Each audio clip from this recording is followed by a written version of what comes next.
গালে তিল থাকলে সে দরিদ্র হয়। যাদের কপালে ডান দিকে তিল থাকে তারা সৌভাগ্যবান হয়ে থাকে। নাকের বাম দিকে তিল থাকলে হয় হতভাগ্য, নাকের ডান দিকে তিল থাকলে হয় জাতক সৌভাগ্যবান। ঘূর্ণিঝড়ের মতো একটা পেঁচালো একটা জিনিস থাকে না, মানে গোল হয়ে, দুইটা থাকলে তোর নাকি দুইটা বিয়ে হবে। নিতম্ব দেশে তিল থাকলে কি হয়? হুমায়রা জান্নাত লিখেছেন যে মোহতারাম, কপালে ও বুকে একসাথে তিল থাকলে কি হয় এবং বাম চোখ লাফালে অকল্যাণ কোনো কিছু হয়, এটার কোনো ভিত্তি আছে কিনা? আচ্ছা, এই প্রশ্নটা ইদানিং আমার কাছে অনেকেই করে, অনেকদিন পরে আজকে আলোচনা করছি। অনেক আগে একটা আলোচনা করেছিলাম এটা নিয়ে, হয়তো আপনারা অনেকে শুনেছিলেন। এই তিল নিয়ে ভাগ্যকে জড়িয়ে ফেলা, এটা মূলত কিছু জ্যোতিষীর কাছ থেকে বাংলাদেশে এসেছে, কোনো হুজুরের কাছ থেকে না। কিছু জ্যোতিষী বাবা আছে, রাশি গবেষক, এরা রাশি নিয়ে গবেষণা করতে করতে এমন ভাবে অনেক বিষয় প্রকাশ করে, মনে হয় যে তকদির নিয়ন্ত্রণ করে রাশি। নাউজুবিল্লাহ।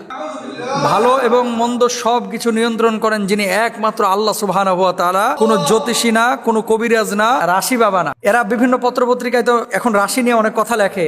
এই লেখাগুলো থেকে আমি পেয়েছি। দেখেন কি লিখতেছে, যেসব জাতক জাতিকার মাথায় তিল থাকে তারা মেধাবী এবং উদার প্রকৃতির হয়। কোরআন হাদিসে কোনো ভিত্তি নাই।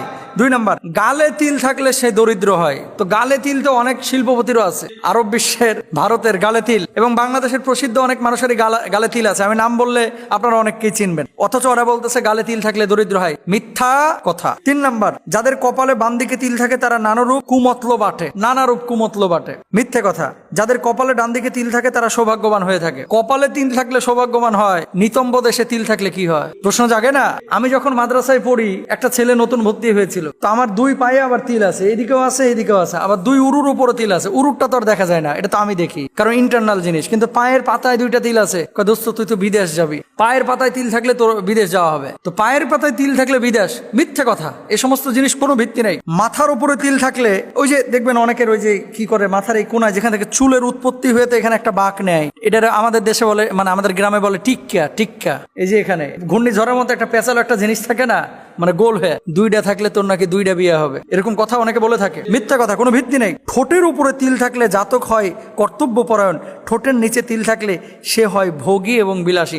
ঠোঁটের নিচে তিল আছে এরকম অনেকে ভিক্ষাও করতেছে কারণ বাজারে। ঠোঁটের নিচে তিল থাকলে এই হয় সেই হয়, মিথ্যে কথা। নাকের বাম দিকে তিল থাকলে হয় হতভাগ্য, নাকের ডান দিকে তিল থাকলে হয় জাতক সৌভাগ্যবান। এই যে রাশি বাবারা, জ্যোতিষী বাবারা, আউল বাউল ফাউল এই সমস্ত জিনিসগুলো, এখন তো আবার কৃত্রিম তিল বসানো শুরু করছে কিছু মেয়ে যে ঠোঁটের নিচে তিল বসায় এখন পার্লারে গিয়ে, নাকের এই পাশে তিল বসায়, কি সৌন্দর্যের জন্য। এগুলো বিশ্বাস করা যাবে না। ডান ভ্রুতে তিল থাকলে সে হয় চিন্তাশীল। নাউজুবিল্লাহ, বিশ্বাস করা যাবে না। বাম চোখ লাফানো, ডান চোখ লাফালো, ডাক্তারদের ভাষ্য অনুসারে এই ধরনের চোখ লাফানো এটা কখনো কখনো কোনো কোনো বড় রোগের লক্ষণ, আর কখনো কখনো জেনেটিক্যালি হয়ে থাকে, কখনো কখনো নার্ভাল কোনো প্রবলেমের কারণে হয়ে থাকে। অনেকে চোখের পাতা লাফানো সমস্যায় ভোগেন, কিছুক্ষণ পর সমস্যাটি আপনি ভালো হয়ে যায়। কারো কারো আবার কয়েকদিন ধরেও চলতে থাকে এমনটা। যদি ধারাবাহিকভাবে চলতে থাকে এরকম, তাহলে আপনি অতিরিক্ত চাপে আছেন কিনা, আপনার ব্লাডে কোনো সমস্যা আছে কিনা, ঘুমে কোনো ত্রুটি হচ্ছে কিনা, পর্যাপ্ত বিশ্রামের প্রয়োজন হচ্ছে কিনা, রোদ বা সানগ্লাসের কোনো ঝামেলা আছে কিনা, এই ধরনের পরামর্শ ডাক্তাররা নিতে বলতেছে। আর বাম চোখ লাফাইলে কিছু মানুষ বলতেছে তোর বড় কোনো বিপদ আসতে পারে, বড় কোনো ঝামেলা সামনে আসতে পারে। এগুলো বিশ্বাস করেন না। দেখেন, আমাদের দেশের মানুষের ধর্মীয় জ্ঞান কম, ধর্মীয় আবেগ কিন্তু আমাদের অনেক বেশি। অনেকে জ্যোতিষী বাবারা বলেছে এই জন্য এটার বিশ্বাস করে, আর হুজুর বলেছে এই জন্য বিশ্বাস করে না। হুজুররা এখানে বাগড়া দিবে, বাড়া ভাতে ছাই ডালবে। জ্যোতিষী বাবা কি ভুল বলতে পারে? আংটি বাবা বসুন্ধরায় সিটিতে বসে রয়েছে, আমরাও তো আংটি পরি, কিন্তু ভাগ্য নিয়ন্ত্রণের জন্য আংটি পরি না তো। আরব শায়েকরা ব্যবহার করে, বড় বড় ইসলামিক স্কলাররা ব্যবহার করে, দেখতে ভালো লাগে এই জন্য ব্যবহার করছে। হাতে ঘড়ি পড়তেছে, এটা কি ভাগ্য নিয়ন্ত্রণের জন্য না টাইম দেখার জন্য? বুকে বোতাম লাগাইছি, কোট ব্যবহার করতেছি, টুপি ব্যবহার করতেছি, গেঞ্জি পরেও তো এখানে লেকচার দেওয়া যাইতো। তো এগুলো কেন? মানুষের প্রেজেন্টেশনটা এক একজন এক একভাবে পছন্দ করে, সেই জন্য।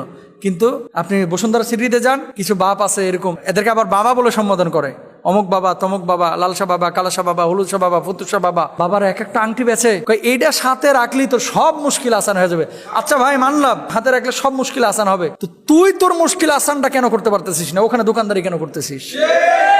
তুই নিজে মুশকিল আসান করে আংটি, তুই এক হাতে একটা, আমি তো একটা লাগাইছি, তুই 10টা আংটি লাগা, হাতের আঙ্গুলে না পায়ের আঙ্গুলেও লাগা। যদি ইন্টারনাল কোনো জায়গায় লাগানোর দরকার হয়, এক্সটার্নালের পাশাপাশি এখানেও লাগা। এগুলো ভাওতাবাজি, এগুলো ভণ্ডামি, এগুলোর ব্যাপারে সচেতন হতে হবে। আল্লাহ তাআলা আমাদের সবাইকে তৌফিক দান করুন।